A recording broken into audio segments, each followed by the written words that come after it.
Brought to you by Technopova Curve 5G. Discover new horizon. मावळमध्ये कुंडमळा पूल दुर्घटना, चौघांचा मृत्यू, 51 जण जखमी, 3 मृतदेहांची ओळख पटली तर मृतांमध्ये 6 वर्षाच्या चिमुकल्याचाही समावेश. मृतांच्या नातेवाईकांना 5 लाखांची शासकीय मदत जाहीर. मावळमधील कुंडमळ्याजवळील पुलावर आज पुन्हा एनडीआरएफकडून बचाव कार्य सुरू. पुलाखाली आणखी काही लोक अडकल्याची भीती, वाहून गेलेल्या पर्यटकांसाठी शोध मोहीम सुरू.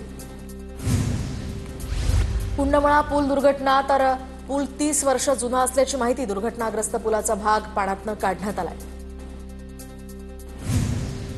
कुंडमळा पूल दुर्घटनेच्या आधी पुलावर दुचाकी समोरासमोर आल्यानं वाद झाला. दरम्यान दुचाकी चालकांचा वाद पाहण्यासाठी पुलावर गर्दी झाली होती. सूत्रांची माहिती, तर एकाच वेळी मोठी गर्दी झाल्यानं हा पूल कोसळला.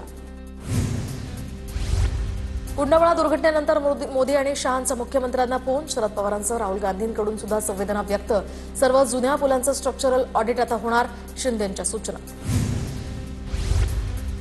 रविवार असल्यामुळे मी मित्रांसह तिकडे फिरायला गेलो होतो. त्या पुलावर 60 ते 70 जण होते. मी दगडावर पडलो, त्यामुळे दगडाच्या आधारानं माझा जीव वाचला.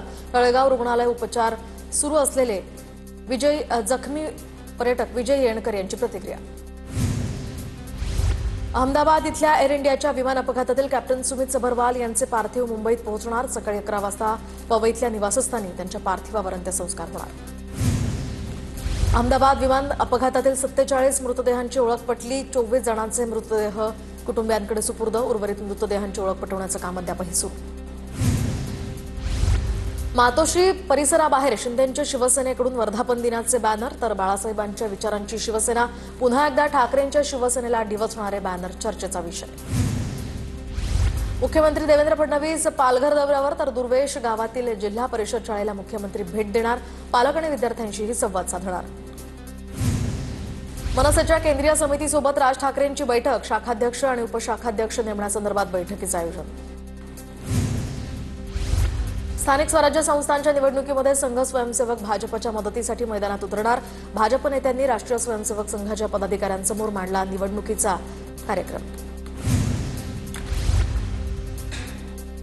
तर पूर्व विदर्भामध्ये शिवसेनेला आणखी 2 धक्के. शिवसेना वर्धा शहर प्रमुख निखिल सातपुते आणि उपजिल्हा प्रमुख शैलेश रावेकर यांचा राजीनामा. तत्कालीन कृषी मंत्री धनंजय मुंडेंवरील कथित घोटाळ्याच्या आरोपांप्रकरणी आज लोकायुक्तांपुढे ऑनलाईन सुनावणी. प्रधान सचिव, कृषी सचिव आणि पोलीस महासंचालकांसमोर ऑनलाईन सुनावणी होणार. अंजली दमनिया सुद्धा या ठिकाणी उपस्थित असणार. जनगणनेच्या प्रक्रियेला आजपासून सुरुवात होणार. आज अधिसूचना प्रसिद्ध होणार, तर 2 टप्प्यात जातीनिहाय जनगणना होणार. पहिल्या टप्प्यात घर यादीकरण आणि घरांची गणना, तर दुसऱ्या टप्प्यात जातीनिहाय जनगणना होणार. आजपासून शैक्षणिक वर्ष 2025 ते 26 ला सुरुवात, तर पहिल्या दिवशी शाळेत प्रवेशोत्सव आणि पाठ्यपुस्तक दिन साजरा करण्यात येणार. राज्यभर विद्यार्थ्यांसह पालकांची नवीन शैक्षणिक वर्षासाठी तयारी. आजपासून शैक्षणिक वर्ष सुरू, तर शिक्षकांनी निवडणुकीच्या कामाला हजर राहण्याच्या पालिकेच्या आदेशाला खासगी शाळांचा विरोध. महापालिकेचा निर्णय शिक्षकांवर अन्याय करणारा असल्याचे आरोप. आजपासून शैक्षणिक वर्ष 2025 ते 26 ला सुरुवात. पहिल्या दिवशी शाळेत प्रवेशोत्सव आणि पाठ्यपुस्तक दिन साजरा करणार. दरम्यान राज्यभर विद्यार्थ्यांसह पालकांची नवीन शैक्षणिक वर्षासाठी तयारी. आजपासून शैक्षणिक वर्ष सुरू, मात्र खासगी अनुदानित शाळांमधील शिक्षक भरती अद्यापही रखडलेलीच. शिक्षक भरती प्रक्रियेअभावी विद्यार्थ्यांचं शैक्षणिक नुकसान होण्याची भीती. गिरणी कामगारांना मुंबईतच घरं द्या. लढा उभारण्यासाठी नवसंघटना लढण्यासाठी एकत्र राष्ट्रीय मिल मजदूर संघाचे अध्यक्ष सचिन अहिर यांच्या नेतृत्वाखाली लढा उभारण्याचा निर्णय. मुंबईमध्ये फुकट्या प्रवाशांना बेस्ट बसचा दणका. वर्षभरात 9,848 प्रवाशांकडून 5,47,000चा दंड वसूल. तिकीट काढून प्रवास करण्याचे प्रशासनाचे आवाहन. आजपासून प्रथम श्रेणीच्या डब्यांमध्ये तिकीट तपासणी मोहीम राबवणार. रेल्वेच्या फुकट्या प्रवाशांना मिळणार दणका, तर तिकिटाविना प्रवासावर मध्य रेल्वेचा कडक कारवाईचा इशारा. दादरमधील शिवसेना भवनासमोरचे बॅनर्स पावसामुळे पडले, तर विविध पक्षांच्या कार्यकर्त्यांनी लावलेले बॅनर पडले. मुंबई शहरातील कांदिवली, बोरिवली, malaड, दहिसर, गोरेगाव आणि अंधेरी भागामध्ये रात्रीपासून रिमझिम पाऊस. कांदिवली परिसरातील पावसाचा टॉप अँगल व्ह्यू सध्या समोर. वसई विरारसह पालघर जिल्ह्यामध्ये जोरदार पाऊस, तर शहरासह अनेक सखल भागांमध्ये पाणी साचण्यासही सुरू. पुणे शहरासह जिल्ह्यात आज ऑरेंज अलर्ट. मागील काही तासात जोरदार पाऊस, सखल भागात पाणी साचायला सुरुवात. पुणे शहराचा धरण साखळीमध्ये पावसाचा जोर. खडकवासल्याच्या पाणी पातळीत वाढ. खडकवासला प्रकल्पामध्ये सध्या 5.25 टीएमसी पाणीसाठा. मागील 24 तासात खडकवासला धरणात 18 मिलीमीटर पावसाची नोंद. पुण्याच्या खेड तालुक्यातल्या चासकमान धरण परिसरातील भीमा नदीवरील पुलाला मोठं भगदाड पडल्यामुळे पुलावरून होणारा वाहतुकीला धोका. नागपूरकरांची पावसाची प्रतीक्षा संपणार. पुढील 2 दिवस मेघगर्जनेसह मुसळधार पावसाचा अंदाज. तर 17 ते 21 जून दरम्यान नागपूरसह विदर्भात पाऊस बरसणार. रत्नागिरी जिल्ह्याला आजही पावसाचा रेड अलर्ट. रात्रीपासून किनारपट्टी भागात वेगवान वारे. जिल्ह्यातील प्रमुख नद्यांची पाणी पातळीही वाढली.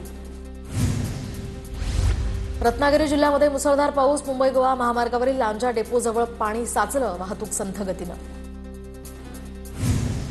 रत्नागिरी जिल्ह्यातील संगमेश्वर तालुक्यामध्ये रात्रभर मुसळधार पाऊस. धामणी संगमेश्वर परिसरातील श्रद्धा हॉटेलला पाण्यानं वेढा घातला. पाणी भरल्यामुळे लॉजसह हॉटेलचं मोठं नुकसान.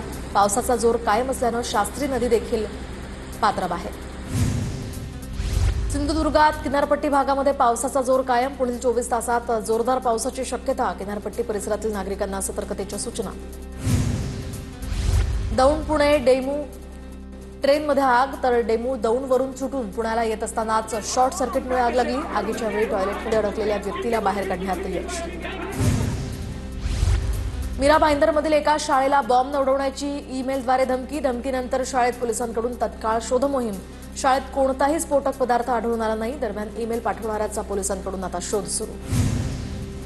धाराशिव जिल्ह्यामध्ये डीएपी खताचा मोठा तुटवडा. खरीप पेरणीच्या तोंडावर शेतकऱ्यांना आर्थिक फटका. जिल्हा कृषी विभागाकडून 19,836 टन खतांची मागणी.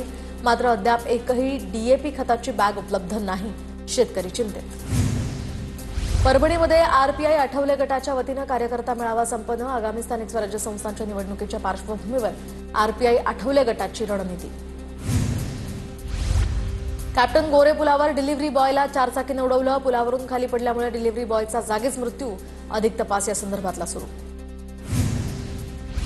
नागपूरमधील वॉटर पार्कमध्ये एका कुटुंबाला मारहाण. वॉटर पार्कमधील सुरक्षा रक्षकांकडून कामठीतील कुटुंबाला मारहाण. मारहाणीनंतर 1.5 तास कुटुंबाला खोलीत बंद करून ठेवल्याचाही आरोप.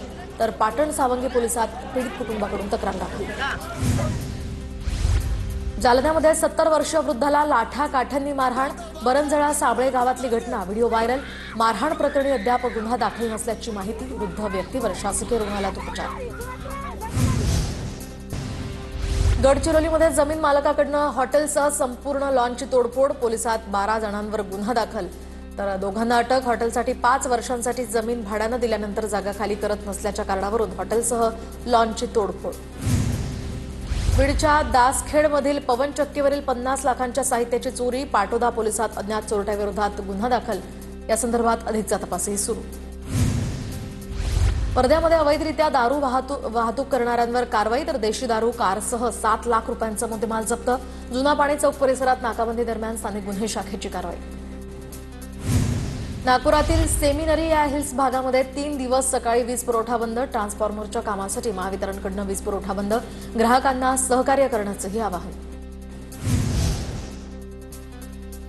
Brought to you by Tecno mobile. Discover new होरिझॉन.